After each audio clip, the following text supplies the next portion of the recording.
Hi, this is Rich Russell with Koinonia Truth, talking about the Garden of Eden story and what really happened and how we can live there again.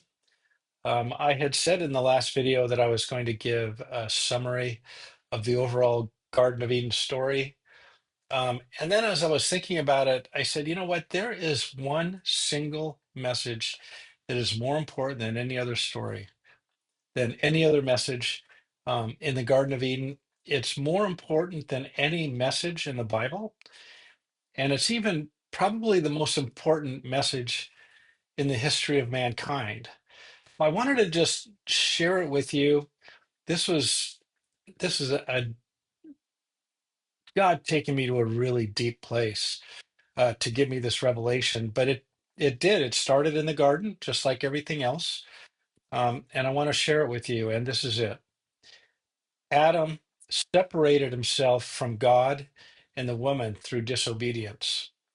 And actually, every single act of depravity, murder, rape, theft, uh, envy, betrayal, abandonment, rejection, every single thing uh, that has taken place since then is because Adam separated himself from God and woman.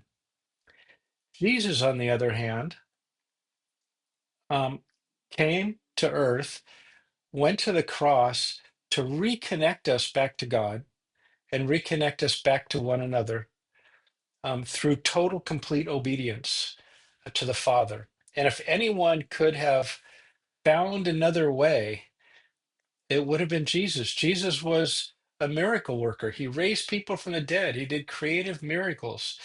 Surely, when he said at Gethsemane, Father, if there be any other way, and yet knowing all the power and abilities he had, he remained surrendered through obedience to do what the Father had decided needed to be done to bring salvation to mankind, and more than salvation, to reconnect God to mankind and mankind to one another. That's the message that is critically important. There's two aspects to it. One, that's it. God created us for relationship. He sent his son to restore that relationship, and in between were law and the prophets. But more than that, even more than that, was his desire to be connected to mankind once again, and for mankind to be connected to one another. It's so important to the Father.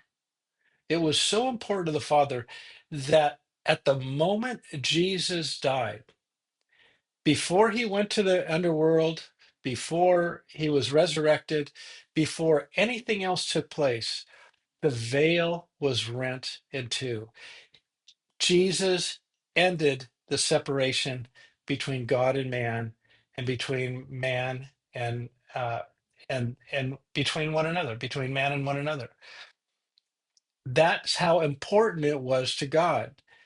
So we pray and we cry out for so many things, and I do too. It's like there's so many things that require my attention in this world, and I go to God with all of them.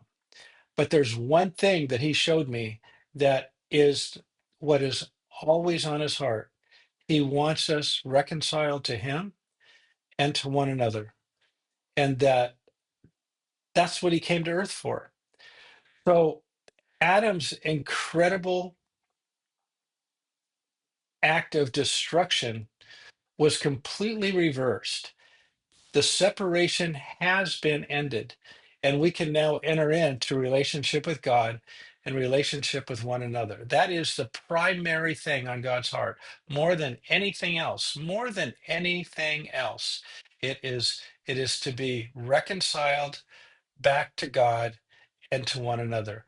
And I would just pray for all of us right now that we would have such a high regard for relationships, that we would begin to do exactly what Jesus did completely and Adam never did, and that was complete obedience. there's really only one measuring line. From what I see in the Word, there's one measuring line, and that is, yes, God forgives us our sin, but we're going to suffer the consequences. When we are completely obedient, God will bring back us into a place of relationship where our lives are fulfilling, um, and we have a quality of life. So that's the entire story right there. I've got a lot of unpacking to do with the Garden of Eden story and the impact it had on the nature of man and the impact it had on the nature of woman. Um, but I really felt it was important to just cut through all the stories, cut through all the tangents that are relevant and important, but to just release to you the divine essence of what God's heart is for us every single day. He wants us reconciled. And I'm not talking about enabling and codependent relationships and not having any boundaries, but to actually pursue the Lord and say, Lord, how do I respond in this relationship to maximize the potential for reconciliation?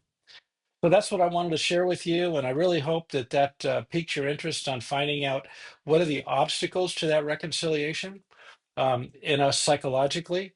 And I look forward to expounding on it. But it was really important to share that with you. So God bless you, and the next video will be a summary of the garden story. So until then, live life loved, and I will see you soon.